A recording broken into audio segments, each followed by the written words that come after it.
otherwise illegally compliant. Someone wanted to say something. Oh, I'm sorry. Please, Lee. Thanks. My name's Lee Perkins, 62 Colonial Drive, and I'm the Executive Director of Cheshire TV. First, I want to thank Tom for his extremely succinct recap of the FCC order and regulation. I spent hours reading it, and I think you're qualified as an expert now. So, It was long. I'm obviously unbiased. For whatever reason, when people in Keene have issues with their cable, they call me before they call these guys. I get phone calls, why is Gilligan's Island not on TV anymore? You know, what happened to CBS? So thanks for that.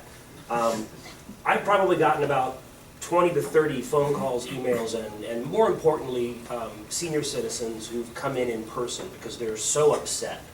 And I think Brad put it really, really well when he said that the people that care the most about this channel are the people that can least afford even $1 a month, and in particular the $39 fee.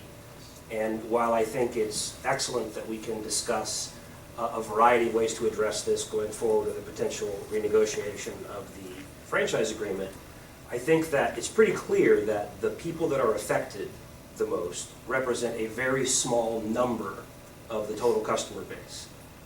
20% are analog subscribers, and of those, a very small slice are people that don't have, you know, new modern digital TVs or the technological know-how to set this up.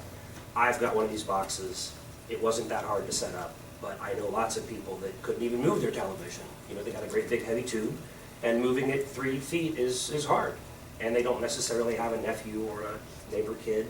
So what I would like to recommend is between now and when the ultimate solution is found, that number has to be so small that it couldn't possibly be a hardship for Time Warner to just automatically waive any installation fee. I appreciate that you have discretion, but it would be much simpler, and from a PR standpoint, it would be a win to let them know when they call that if they're having a problem, you'll waive that fee.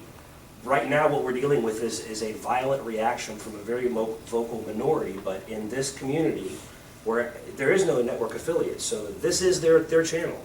And it's a much bigger deal than it is in a large market, because we don't have multiple network affiliates. And excuse me, as you guys are aware, you know, 30 years of media consolidation has really restricted the amount of local content, so it's even more important to them.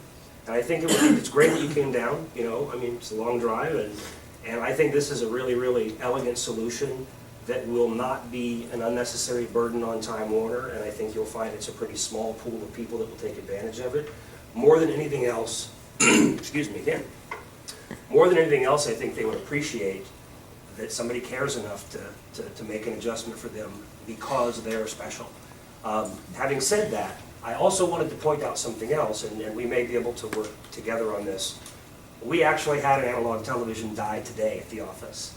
And so I was kind of excited that I got to go out and get a brand new digital TV, and I bought a digital TV and brought it back, and it wouldn't tune the channel because apparently it's missing the QAM tuner. So I got a little concerned because at my house I have a variety of televisions, at the studio we have a variety of televisions, and not all modern digital televisions are capable of tuning 135-8. I'm sorry, I know I'm talking directly to them and I apologize.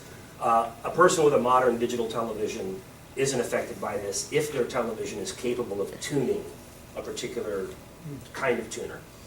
And what I discovered, because I was alarmed, I thought I'm going to get a whole new wave of phone calls now from people who have brand new TVs that are experiencing this problem, because I've got a $200 television sitting on my desk that doesn't work. And what I found was, of the 40 models of television that Target sells in Keene, not one of them is qualified to tune this channel. Now that doesn't mean they won't, but there's nothing on the marking, there's no information available, the employees look at you like they've never heard QAM before. So once again, it's an educational thing that I was shocked to find that this brand new TV might work just fine and this brand new TV might not. That's another PR nightmare if somebody goes out and buys a brand new TV because they've got this great excuse and they're right back where they started.